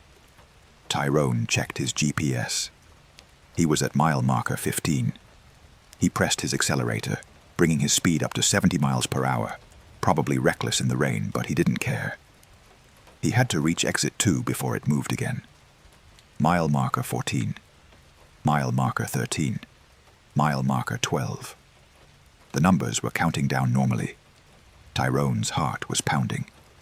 He could hear other drivers on the CB reporting that they were also racing toward mile marker 8, mile marker 10, mile marker 9. And then, in his headlights, Tyrone saw the green sign. "Exit 2, next right, 1 mile. "I see it," Tyrone shouted into his CB. "Mile marker 9, heading north. Exit 2 is there." He covered the next mile in about 45 seconds, probably the fastest he'd ever driven a loaded truck in the rain. The exit ramp appeared, looking exactly as it should, with the familiar signs for the truck stop that Tyrone had been trying to reach hours ago. He took the exit without slowing down as much as he should have, his trailer swaying slightly on the curve. Other trucks were taking the exit too. He could see their lights behind him. A convoy of desperate drivers, all trying to escape through this temporary opening. The exit ramp felt different as Tyrone drove down it. There was a sensation like pushing through a membrane, like the air had become thick and resistant. His vision blurred for a moment, and he experienced a wave of dizziness that made him grip the steering wheel tighter. And then he was through. The truck stop was there, exactly where it should be, with its bright lights and rows of parked trucks and the familiar restaurant sign. Tyrone pulled into a parking spot, shut down his engine, and sat there shaking. His phone suddenly chimed with a series of delayed notifications. Text messages from his wife, from his dispatcher, all time-stamped from hours ago. His dashboard clock read 10:45 p.m. But that didn't make sense. He'd been driving for at least 6 or 7 hours since crossing the state line. How could it only be 10:45? Tyrone climbed down from his cab on unsteady legs and walked toward the restaurant, needing coffee and human contact and the reassurance of a normal, well-lit place. As he walked, he passed other drivers who were also just arriving, the ones who'd taken exit 2 with him. They looked as shaken as he felt, their faces pale and their eyes wide. Inside the restaurant, Tyrone found a booth and ordered coffee, with hands that were still trembling. A state trooper was sitting at the counter, and Tyrone briefly considered approaching him, reporting what had happened. But what would he say? That he'd spent hours trapped on a version of I-85 that existed outside normal space and time. The trooper would think he was drunk or high or mentally unstable. One of the other drivers who'd been trapped, a woman in her 40s, slid into the booth across from Tyrone. "That was real, right?" she asked. "That actually happened?" Tyrone nodded. "Yeah, it was real." "I've been driving professionally for 20 years, the woman said. "I've seen weird weather, I've seen accidents, I've dealt with equipment failures, but I've never experienced anything like that. Exits that move around, time that doesn't work right. It's like the highway became alive, or became something other than a highway." They sat there together, drinking coffee, neither of them ready to get back in their trucks and continue driving. Eventually, other drivers from the trapped convoy joined them, and they shared their experiences, confirming details, trying to make sense of what had happened. One driver pulled out his electronic logbook, which recorded his driving hours and routes automatically through GPS. According to the log, he'd driven from the Georgia state line to exit 2 in South Carolina in exactly 12 minutes, covering about 8 miles. But he'd subjectively experienced 6 hours of driving, searching for the exit, taking wrong ramps, navigating roads that shouldn't exist. "It's like we fell through a crack in the interstate," another driver suggested. "Like there's a version of I-85 that exists parallel to the real one, and under certain conditions, drivers can slip from one to the other." Tyrone didn't have a better explanation. He eventually finished his coffee, used the restroom, and walked back to his truck. The rain had stopped, and the sky was clearing, stars becoming visible overhead. The familiar rhythms of a truck stop at night, the sound of idling engines, and the sight of sleeper berth lights glowing in cabs was deeply comforting. He completed his delivery to Greensboro without further incident, arriving only about 2 hours later than his original schedule, despite his several-hour detour through impossible roads. His electronic logs showed a normal, continuous trip. There was no record of the missing hours, no evidence that he'd driven through anything other than regular interstate highways. Tyrone still drives I-85 regularly, still makes runs through Georgia and South Carolina. But he's developed a superstition about exit 2. He always notes its location as he passes, confirms that it's where it should be, at the Georgia-South Carolina border. And if he ever crosses that border and doesn't see exit 2 in its proper place, he's decided he'll immediately turn around, even if it means breaking traffic laws to do so. He won't risk getting trapped again in that impossible space, that version of the highway that exists outside normal geography. Because the exits move, Tyrone learned that night. The roads we think are fixed and unchanging, mapped and measured and guaranteed, can sometimes become unfixed. they can slip their moorings and drift into other spaces, carrying unwary drivers with them. And the only way to survive is to recognize when you've left the real road and fight like hell to find your way back before you're lost forever in an endless loop of highways that lead nowhere but back to themselves. Story 8. The Last Call.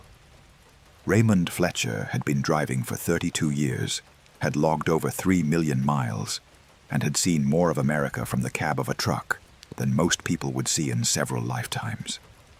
At 59, he was approaching retirement, planning to hang up his keys in another 6 months and spend his remaining years in a small house he'd bought in Oregon, fishing and reading, and enjoying not being responsible for 80,000 pounds of truck and cargo.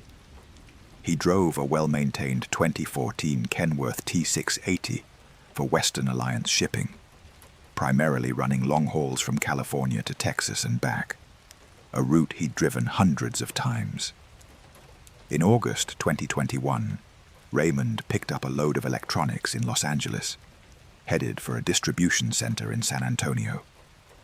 It was his second-to-last long haul before retirement, and he felt a mixture of nostalgia and relief as he pulled out of the warehouse. This life had been good to him, had paid his bills and funded his retirement, but he was ready to be done with the long hours and the isolation and the constant pressure of deadlines. He took I-10 East out of LA, the familiar route through the desert that he'd driven so many times. He could probably do it with his eyes closed. The weather was typical for August in the Southwest, brutally hot during the day, still warm at night, with clear skies and visibility that stretched for miles. Raymond had his audiobook going, a thriller about international espionage, and he was content in the way that only comes from doing a job you've mastered completely. Around 11:00 p.m., somewhere in western Arizona between Blythe and Quartzsite, Raymond's cell phone rang. This wasn't unusual. His wife often called to check in when he was on long hauls, and his son would sometimes call to discuss work problems or ask for advice. But when Raymond glanced at the phone screen, he felt a jolt of shock that nearly made him swerve. The caller ID showed Raymond Fletcher, his own name. His phone was displaying an incoming call from himself. Raymond's first thought was that it was some kind of spam call, a scammer who had somehow spoofed his number to make it appear as though he was calling himself. He'd heard about such tactics, but something made him answer, a curiosity that overrode his caution. "Hello? Raymond, don't hang up. I know this is going to sound crazy, but you need to listen to me." The voice on the other end was his own voice, exact same timbre and inflection, the same slight rasp from years of breathing diesel fumes and cigarette smoke before he'd quit a decade ago. Raymond's hands tightened on the steering wheel. "Who is this? This isn't funny." "It's you, Raymond. Or it's going to be you. I'm calling from 3 hours ahead, from what's going to be your future if you don't change course right now." "This is some kind of prank," Raymond said, though his voice lacked conviction. The voice sounded exactly like his own. Not just similar, but identical in ways that would be nearly impossible to fake. "Listen to me carefully," his own voice continued. "In approximately 45 minutes, you're going to see a stranded vehicle on the shoulder of the highway. It'll be a white sedan with its hazard lights on. There will be a woman standing beside it, waving for help. You're going to think about stopping, but you're also going to think about your schedule, about how you're already running a little behind. You're going to make a decision." "What decision?" Raymond asked, his throat dry. "You're going to drive past.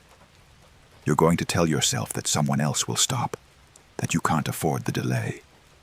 And that woman